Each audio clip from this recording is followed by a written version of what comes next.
In this video, you'll learn how to create wallet on the ATME platform. Step 1. Log into the platform. Sign in to your ATME account using the login and password you created during registration. Step 2. Create a wallet.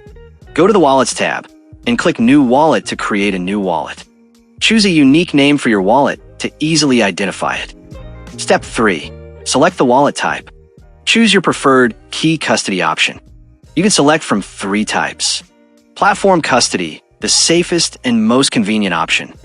Your private key is securely stored on the ATME platform. Manual, you're responsible for storing your private key. Write it down and keep it in a safe place. MetaMask, your private key will be stored in the MetaMask extension. Step 4. Finalize creation.